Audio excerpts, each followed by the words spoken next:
Welcome to Stoic Understanding. Have you ever asked yourself, what does it truly mean to live a good life? In a world that relentlessly presents us with 1,000 different answers, more success, more possessions, more followers, more fleeting moments of pleasure, it is easy to feel lost. We chase these external targets, believing they hold the key to happiness, only to find ourselves feeling empty, anxious, and adrift in a sea of endless wanting. This confusion is not new. It is a fundamental human question that has been asked for millennia. It is a question that speaks to the very core of our existence. We live in an age of unprecedented distraction. Our attention is the currency, and every notification, every advertisement, every headline is designed to pull us away from our center. This constant external pull creates a profound internal problem. We begin to believe that our value is determined by outside validation, that our peace depends on circumstances we cannot control, and that our happiness is something to be acquired rather than cultivated. The result is a quiet epidemic of anxiety, a feeling of being a passenger in our own lives, reacting to the world rather than acting with purpose within it. But what if the map to a good life was not hidden in the external world, but was waiting to be discovered within our own minds? The ancient Stoic philosophers offered a revolutionary answer to this age-old question. They proposed that a good life, a life of flourishing and inner tranquility, what they called eudaimonia, is not dependent on what we have, but on who we are. The solution, they taught, is to cultivate virtue. This is not virtue in the modern, often sanctimonious sense, but virtue as excellence of character, expressed through four cardinal principles: wisdom, justice, courage, and temperance. These four virtues are not abstract ideals to be admired from a distance. They are a practical, interconnected system for navigating the complexities of human existence. Think of them as the four stable legs of a table upon which a fulfilling life can be built. They are the internal compass that, once calibrated, allows you to find your true north regardless of the storms raging outside. The Stoics believed that virtue is the sole good, the only thing of intrinsic worth, because it is entirely within our control and is the direct expression of a rational and well-ordered mind. In this journey together, we will explore each of these four virtues in depth. We will move beyond simple definitions and delve into their practical application in the messy reality of the 21st century. How can we use Stoic wisdom to cut through the noise of information overload? How can we practice Stoic justice in our interactions at work and at home? How can we summon Stoic courage to face our fears? And how can we apply Stoic temperance to free ourselves from the grip of our desires? This is your guide to a good life. Let us begin with the master virtue, the one from which all others flow: wisdom, or in Greek, phronsis. What is the root of our greatest stress and our most regrettable mistakes? It often comes down to a simple failure of judgment. We make poor decisions because we misunderstand what is truly important. We chase things that ultimately bring us pain and neglect the things that would bring us peace, all because our perspective is clouded. We are lost not for a lack of information, but for a lack of clarity. The modern world bombards us with choices, data, and opinions. This creates a state of decision fatigue and analysis paralysis. We are terrified of making the wrong choice, the wrong career move, the wrong investment, the wrong relationship, because we have been conditioned to believe that our happiness depends entirely on these external outcomes. This constant pressure to optimize every aspect of our lives leads not to better choices, but to chronic anxiety.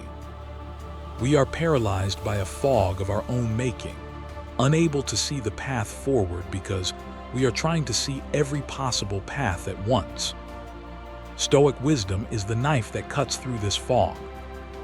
It is not about knowing everything. It is about knowing what truly matters.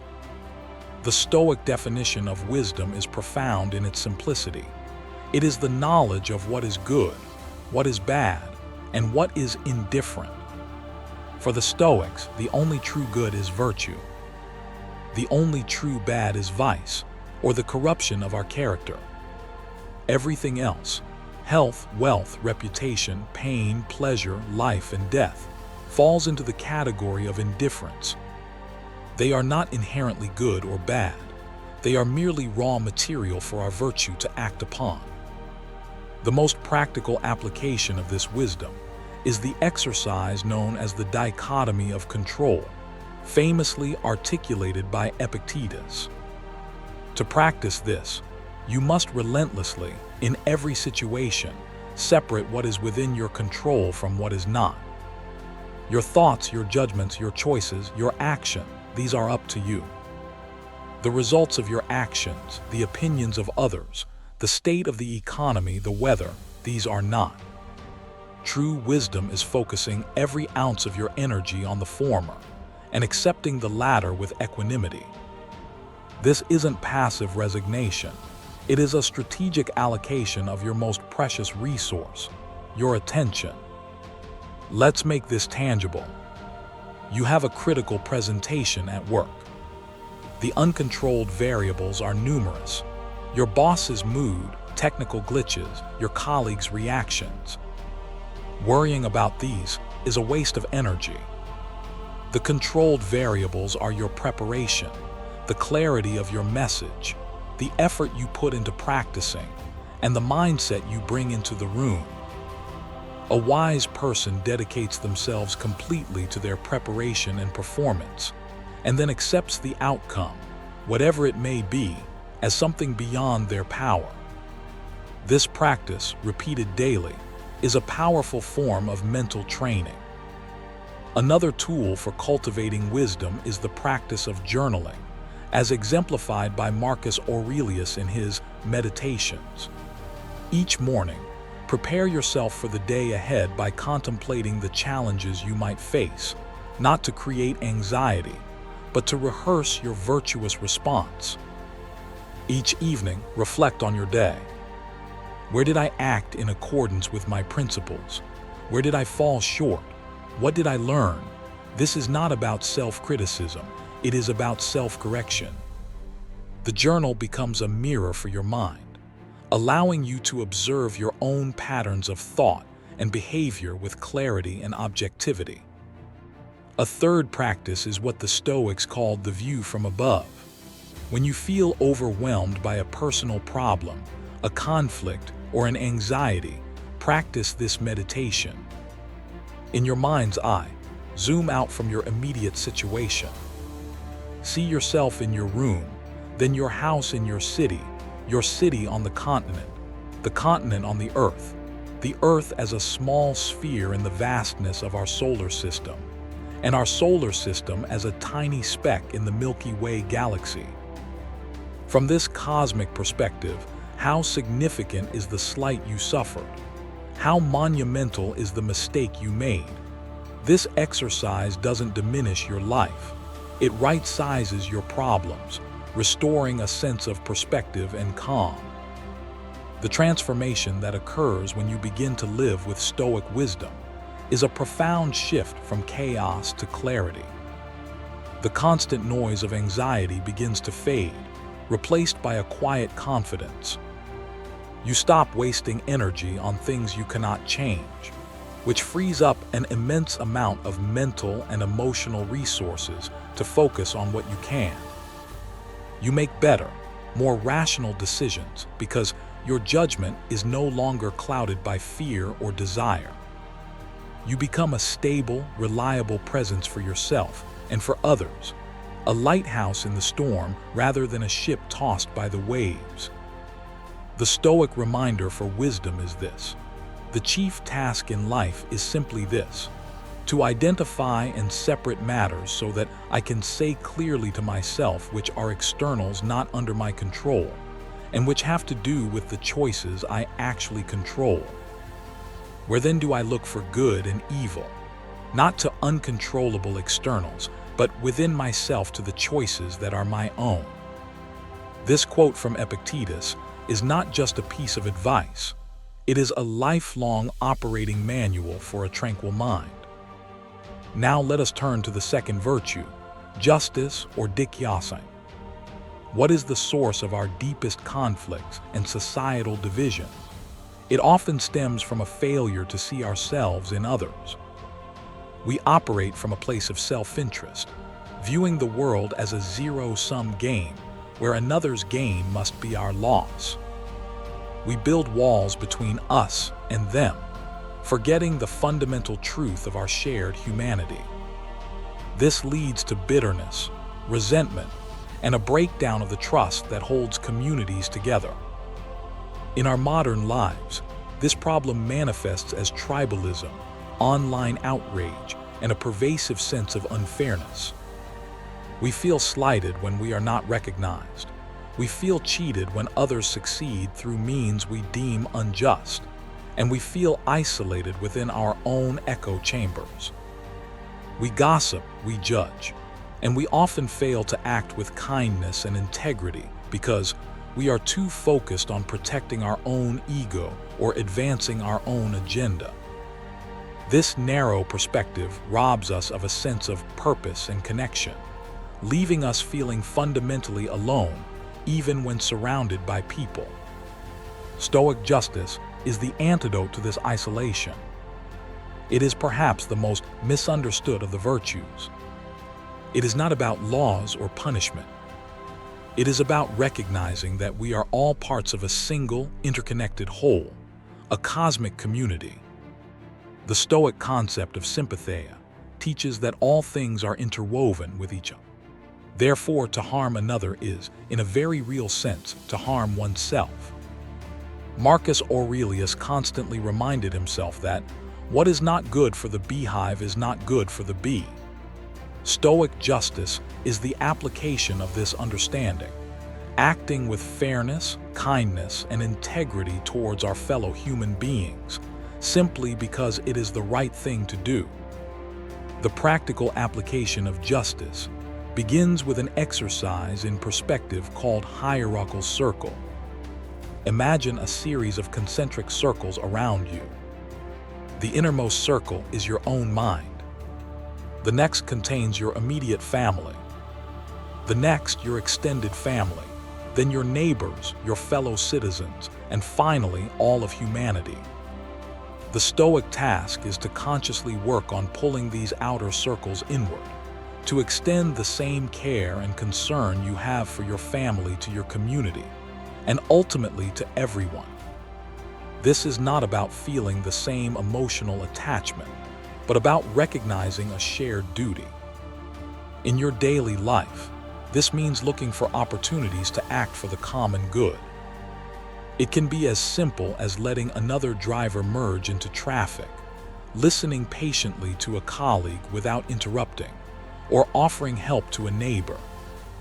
It means conducting your business honestly, even when you could get away with a small deception. It means speaking up for someone who is being treated unfairly, even if it is uncomfortable.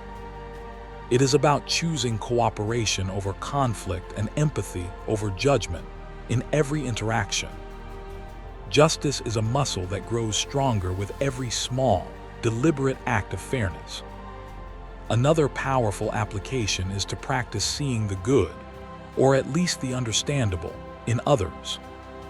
When someone acts in a way that seems malicious or foolish, the Stoic reminds themselves that this person is likely acting from a place of ignorance.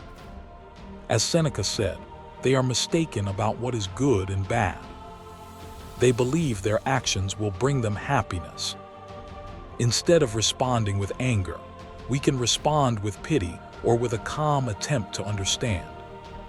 This doesn't mean condoning harmful behavior, but it does prevent their ignorance from corrupting our own character with hatred.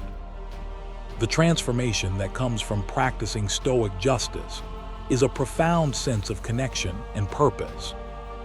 When you stop seeing the world as a competition, you are freed from the exhausting burdens of envy and resentment. You begin to build genuine, trusting relationships because people recognize your integrity. Your actions become aligned with your values, which creates a deep sense of inner peace and self-respect. You realize that your own well-being is inextricably linked to the well-being of the community, and in serving others, you find the most meaningful form of self-fulfillment. The Stoic reminder for justice is a powerful line from Marcus Aurelius. Men exist for the sake of one another. Teach them then, or bear with them. This is a call to action. We have a choice in every interaction. We can either try to improve the situation with reason and kindness, or we can endure the flaws of others with patience and understanding. Both are acts of justice. Both are paths to more harmonious life. We now arrive at the third virtue, courage or andria. What is the single greatest obstacle that stands between you and the life you want to live? For so many of us, the answer is fear. Fear of failure, fear of rejection, fear of discomfort, fear of what others will think. This fear is a cage, and we are often both the prisoner and the jailer. We know what we ought to do. Have that difficult conversation, start that new venture, stand up for our principles. But we hesitate, we delay, we shrink back into our comfort zones. The modern world amplifies our fears. Social media creates a paralyzing fear of public shame. The news cycle feeds us a constant diet of things to worry about. Our culture of comfort makes us increasingly intolerant of any form of hardship or discomfort. We become so adept at avoiding pain that we also avoid the very challenges that are necessary for our growth. This chronic avoidance doesn't eliminate fear, it strengthens it. The cage gets smaller, and our lives become a pale reflection of what they could be. Stoic courage is the key to unlocking this cage. It is important to understand that Stoic courage is not the absence of fear. A person with no fear is not brave, they are reckless. Stoic courage is the ability to feel fear, to acknowledge it, and to act rationally and virtuously anyway. It is primarily a moral courage, the courage to do the right thing, even when it is hard, scary, or unpopular. It is the strength of will to endure hardship with resilience, and to face the inevitable uncertainties of life with a calm and rational mind. One of the most potent applications of Stoic courage is the practice of voluntary discomfort. As Seneca advised, we should periodically live as if our worst fears have come true. Sleep on the floor for a night. Eat simple food for a few days. Take a cold shower. Wear old clothes. The purpose is not to punish yourself, but to teach yourself a powerful lesson. You can handle it. You are more resilient than you think. By willingly embracing small discomforts, you inoculate yourself against the fear of future, involuntary hardship. You expand your comfort zone by stepping outside of it on your own terms. Another practical tool is a form of fear setting. When you are afraid to take a particular action, take out a piece of paper and clearly define your fear. Then ask yourself 3 questions. First, what is the absolute worst-case scenario if I do this? Be specific. Second, what could I do to prevent or mitigate that worst-case scenario? Third, if the worst-case scenario did happen, how would I recover? When you shine the light of reason on your fears, you often find that the monster in the dark is much smaller than you imagined. You realize that you have the resources and strength to handle the consequences, which liberates you to act. Courage must also be practiced in our interactions. It is the courage to have an honest conversation with a loved one, even if it risks conflict. It is the courage to admit when you are wrong and to apologize sincerely. It is the courage to set boundaries and say no to protect your time and well-being. It is the courage to live authentically according to your own values, rather than conforming to the expectations of others. Each time you choose the difficult but right path over the easy but wrong one, you strengthen your character. The transformation that results from cultivating courage is freedom. You are no longer a slave to your anxieties. You become the kind of person who can be counted on, especially when things get tough. You build deep self-respect because you know you are living in alignment with your principles, not your fears. Life's inevitable setbacks no longer shatter you. They become opportunities to demonstrate your resilience. You begin to live a larger, more expansive life because the walls of your cage have been dismantled, brick by brick. The Stoic reminder for courage comes from Seneca. We suffer more often in imagination than in reality. This is a profound truth. Most of what we fear never comes to pass. Our anxiety is the interest we pay on a debt we may never owe. By remembering this, we can rob our fears of their power and choose to act with the courage that defines a well-lived life. Finally, we come to the fourth virtue, the one that binds the others together in harmony, temperance or sophrosyne. Have you ever felt that your own desires are working against you? The desire for one more episode, one more drink, one more scroll through your feed, one more purchase. We live in a world engineered for excess, a world that constantly tells us that more is the answer. We seek pleasure and comfort, but in our undisciplined pursuit, we often find ourselves trapped. The modern problem is one of addiction, not just to substances, but to distraction, to comfort, to validation, and to consumption. We lack self-control. Our impulses, amplified by technology, dictate our actions. We procrastinate on important work in favor of cheap entertainment. We indulge in unhealthy habits despite knowing the long-term consequences. We live with a cluttered mind and a cluttered life because we have never learned the simple, powerful art of saying no to ourselves. This lack of discipline leaves us feeling weak, unfocused, and out of control. Stoic temperance is the reclaiming of that control. It is the virtue of moderation, self-discipline, and balance.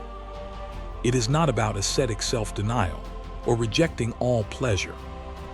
Rather, it is about understanding the difference between natural, healthy desires and corrupt, excessive ones. Temperance is the ability to govern your own appetites with reason, to know what is enough, and to find freedom not in satisfying every impulse, but in being the master of them. It is the quiet, internal strength that allows you to make choices that serve your long-term well-being. A primary application of temperance in the modern world is practicing digital minimalism. Your phone is a slot machine for your attention. Temperance means setting firm boundaries. Turn off all non-essential notifications. Schedule specific, limited times to check email and social media. Create screen-free hours in your day, especially the first hour after waking and the last hour before sleep. This is not about hating technology. It is about using it as a deliberate tool rather than allowing it to use you as a passive consumer. Temperance should also be applied to our consumption. Before making any non-essential purchase, practice a mandatory waiting period, perhaps 24 hours for small items and 30 days for large ones. This pause creates a space between impulse and action, allowing reason to intervene. Ask yourself, Is this something I truly need or something I merely want? Will this add genuine value to my life, or will it just add clutter?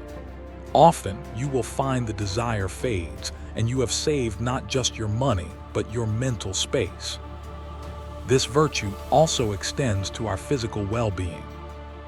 It is the discipline to choose nutritious food over processed junk, the commitment to regular exercise even when you don't feel like it, and the wisdom to get adequate sleep instead of sacrificing it for more stimulation. These are not just health tips, they are Stoic practices. By taking care of your body, you are honing your ability to command your will and respect the vessel that carries your reasoning mind. Each healthy choice is a small victory for your rational self over your impulsive self. The transformation that temperance brings is one of profound liberation. When you are no longer a slave to your whims and desires, you experience a new level of freedom and focus. Your mind becomes clearer. Your energy increases. You have more time and resources to dedicate to the things that truly matter: your work, your relationships, your personal growth.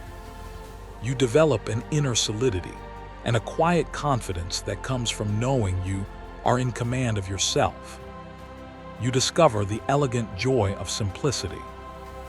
The Stoic reminder for temperance is a simple but powerful question posed by Epictetus. Who is the invincible human being? One who can be disconcerted by nothing that lies outside the sphere of choice. By mastering your desires, things that lie within your sphere of choice, you make yourself invincible to the external world's attempts to control you through temptation and excess.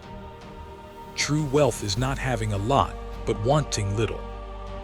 As we conclude our exploration, it is crucial to understand that these four virtues, wisdom, justice, courage, and temperance, are not separate items on a checklist. They are a fully integrated system. They are four facets of a single, unified state of being, a virtuous character. You cannot truly have one without the others. Wisdom is required to know what is just, courageous, and temperate. Courage is needed to act justly and with temperance, especially when it's difficult. Justice guides our courage and wisdom toward the common good. And temperance provides the discipline to maintain them all. Living a good life, a Stoic life, is a continuous practice, not a final destination. It is the daily effort to be a little wiser, a little more just, a little braver, and a little more disciplined than the day before. It is about closing the gap between the person you are and the person you know you can be. The path is not easy, but it is deeply rewarding, for it is the path to inner peace, resilience, and an unshakable sense of purpose. It is the path to eudaimonia. We thank you for joining us on this journey at Stoic Understanding. The wisdom of the Stoics is not meant to be passively consumed. It is meant to be lived. Consider which of these four virtues resonates most with you today. What is one small, practical step you can take to cultivate it in your life right now? The greatest transformations begin with a single, deliberate choice. If this exploration has provided you with value and a clearer sense of direction, we encourage you to subscribe to our channel. Join our community as we continue to delve into this profound philosophy, seeking not just to understand the good life, but to actively build it, one virtuous action at a time. Remember, the compass is within you. Your task is simply to learn how to read it.